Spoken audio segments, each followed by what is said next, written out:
Mas eu quero perguntar pra você o seguinte, Alex. Essa rivalidade do Senna com o Piquet, ela não foi muito bem explorada na série. Você sentiu falta disso? Eu acho que sim. É que, na verdade, a série, eu também entendi, pelo que eu vi, depois assisti os 6 capítulos, e 7 se a gente colocar os bastidores. Tem um especial também muito legal do Making como é feito, bem legal. Espetacular. Mas eu senti que teve muito controle da família. Perfeito. Teve muito, assim, a aprovação da família. Já saíram alguns livros não autorizados, mas a gente percebe pela participação excessiva, por exemplo, da Viviane, como você falou, pela ausência, não pela ausência do fato, que seria absurdo tirar isso, mas da pouca participação da Adriane Galisteu e outras coisas polêmicas, como, por exemplo, surgiu do Ayrton com o próprio Piquet, que ele começou a lançar que o Ayrton era gay. Então a gente não vê nada disso, mas certamente teve ali uma participação muito grande da família para ver o que ia aprovar ou não, ou do Instituto Ayrton Senna. Hoje eu falo família, né, a dona Neide e o seu Milton, né, já não estão vivos, mas com certeza da Viviane, do Instituto, preservaram algumas coisas, até porque é muito fácil você perceber isso, Alba, quando você vê a família participando do lançamento, coisas no Instituto Ayrton Senna, então teve o controle. Eu realmente, para mim, isso foi um pouco frustrante, né? Ter o controle e você ver esse lado, porque eu acho que poderia ter tudo, né? Mesmo ele tem documentários, tem livros falando sobre isso, acho que poderia estar de maneira clara, né? Até porque na minha leitura, por exemplo, o Ayrton não era gay, né? O Ayrton era casado com um carro de corrida.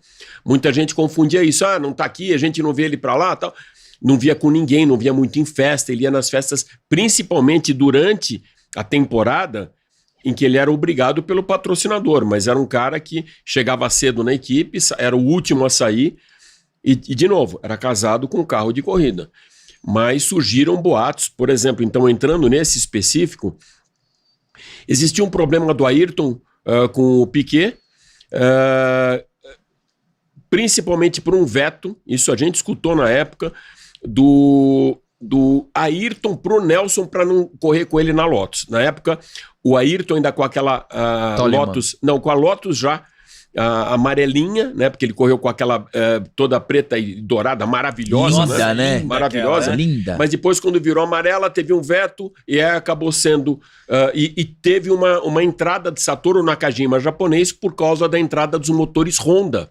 Então tinha que ter um representante japonês, né, na equipe. Essa foi a condição da entrada do Satoru. E parece que um pouco antes o Ayrton falou que não gostaria de ser companheiro do Nelson. Ali começou essa rusga. E na sequência teve uma história qualquer e aí o Nelson aproveitou e falou, mas também fica muito claro que ele não gosta de mulher. E para a imprensa italiana, bastava falar isso. A imprensa italiana, o Piquet sempre teve muito contato com a imprensa italiana, grandes amigos lá, e se querer falar alguma coisa em off para a imprensa italiana, e principalmente uma revista como Autosprint, eu cheguei a ser colaborador da Autosprint, era pedir para o cara falar, olha, eu estou falando isso em off, não é para comentar com ninguém. Na terça-feira, que é o dia que saía, era uma revista semanal, semanal, todo mundo ia ficar sabendo. E isso saiu. Então, a imprensa italiana deu, um fotógrafo português chamado Arthur também publicou em alguns jornais, então, que existia uma suspeita e tal. A resposta do Ayrton foi o Piquet, na época, era casado com a Catherine, uma mulher linda, belga, maravilhosa, e já tinha sido namorada do Ayrton. Aí a resposta do Ayrton foi, pergunta para Catherine se eu sou gay ou não. Né? Aí começou uma briga feia e farpas de um lado para o outro, que piorou depois, não entre Senna e Piquet, mas sim Senna-Prost, também por outros motivos que a gente ainda vai comentar aqui. Então, eu acho que faltou dessa pincelada, e o Piquet ainda falava assim que, pode ver, ele não sai com mulher, não sai nada, e tem aquele cara sempre carregando a pasta dele para cima e para baixo. Esse cara, um desses caras era o Jacob, que era um empresário, um advogado, tinha uma firma de advocacia, cuidava de muitos atletas, na verdade, não de só a Fórmula 1, e era o cara que acompanhava na hora certa o Ayrton. Ele ia para a pista quando era para renovar contrato ou para fechar um contrato novo. Então essa explodiu, mas a gente sabia que isso tudo era balela, né? Porque assim, se a gente for fazer uma análise, para mim já tá muito claro que houve uma intervenção muito grande da família do Ayrton Senna na série, não passando pano pra Netflix, mas muitas coisas deixaram de ser faladas por conta da família. Mas se a gente for analisar, a rivalidade com o Prost, ela foi muito bem construída na série. Sim. Só que ele teve outros rivais. Ele teve o Piquet, que foi um rival. Sim. Ele teve o Prost, ele teve o Schumacher, Sim. ele teve o Nigel Mansell. Sim. Só que eles escolheram só desenvolver aquele momento do Senna com o Prost. Da mesma forma como eles escolheram. Se o Senna teve duas namoradas, que foi a Xuxa e a Adriane Galisteu, eles escolheram uma, né? Era meio óbvia essa escolha por conta das diferenças da família com a Adriane Galisteu.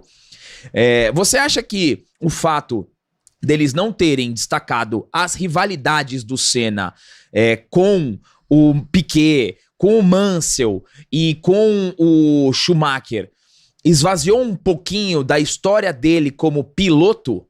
Eu acho que não, Gabriel. Eu acho que ali, nesse ponto eu não critico, porque a rivalidade Senna-Prost foi a mais forte. Ela foi muito icônica. Eu acho que o produtor preferiu não pulverizar as rivalidades, porque é maior mesmo, porque teve com o Mansell, não teve na pista tanto com o Piquet, né? Porque o Piquet, depois do terceiro título em 87, ele já meio quis... Ele falava isso, né?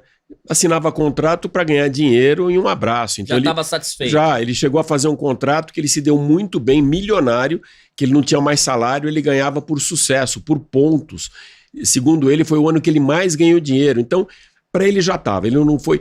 Quando o Ayrton estava começando, ou seja, estava com a faca no meio dos dentes. Então, eu não vi na pista muito essa rivalidade Ayrton com o Piquet. Com o Mansell teve na pista, mas os dois se davam muito bem. Com o Schumacher teve alguns problemas, mas mais do Schumacher até com outros pilotos e com Senna. Uma das coisas que não veio à tona, mas o Ayrton já tinha morrido, mas pouca gente fala, que certamente em 94, quando o Schumacher foi campeão, aquele carro estava fora do regulamento. Todo mundo via que estava fora. Tinha alguns gadgets eletrônicos que já não eram permitidos. Parece assim que foi desenhado para que a Benetton aquele ano fosse campeã do mundo e todo mundo sabia disso. E tem um comentário do Ayrton com o Ron Dennis no começo do ano, porque você pode reparar, no começo da temporada de 94, a Williams andava sempre à frente da Benetton. Todas as provas o Ayrton largou na pole e depois ou rodava, ou batia, ou saía e tal, mas era um carro inguiável. Até ele falou, o comentário dele quando ele andou a primeira vez no treino foi, logo na minha vez, ou seja, o carro estava tão bom até ali, andou bem com o Prost, andou bem com o Mansell, andou bem com todo mundo, e mudaram o regulamento. Ele mudou para Williams em 94, né? De 93 para 94 ele assinou e foi para Williams, pegou todo mundo de surpresa, porque muita gente imaginava, como eu, que ele iria para a Ferrari. O sonho dele, já tinha declarado, inclusive, para o comendador Enzo Ferrari, que um dia ele iria para a Ferrari, o comendador queria ele na Ferrari, diferente do Piquet, por exemplo, que declarou um dia que o Enzo Ferrari era um velho gagá. Então, ali o Nelson fechou as portas da Ferrari para ele, mas o Ayrton iria um dia para a Ferrari. Como eu tinha certeza que o Hamilton iria um dia para a Ferrari, e vai. O ano que vem ele já está sentado na Ferrari. Eu acho que é o sonho de todo piloto. Mesmo que não esteja tão competitiva, é desenvolver o carro como o Schumacher fez. A Ferrari tinha um jejum de 21 anos sem título, o último tinha sido em 79 com o Jody Scheckter, e entra o Schumacher para a Ferrari e tem uma sequência enorme com um time que ele ajudou a formar, com Ross Brown e com Jean Todt. Então, eu estou me atropelando aqui, mas só para curiosidade, claro, né? Perguntaram para o Schumacher qual era o maior problema da Ferrari na época, quando quebrava o carro e tal, e ele falou: a equipe é um casino é bagunça, né? Em italiano, mas só não é mais porque não tem alguém aqui no comando italiano, senão ia ser muito pior, porque era um Jean Todt francês e um Ross Brown inglês. Então, Essa era a história da Ferrari na época. Mas, enfim, as rivalidades eram muito fortes. O carro do Ayrton estava muito ruim, essa Williams, em 94, embora ele sempre largasse na frente. Ou seja, ele tirava no braço a diferença. Mas depois o carro não tinha consistência e a gente viu tudo que aconteceu. O Ayrton brigava com o carro. Ele ia acima do limite sempre para tentar fazer alguma coisa e não conseguiu fazer absolutamente nada em 94.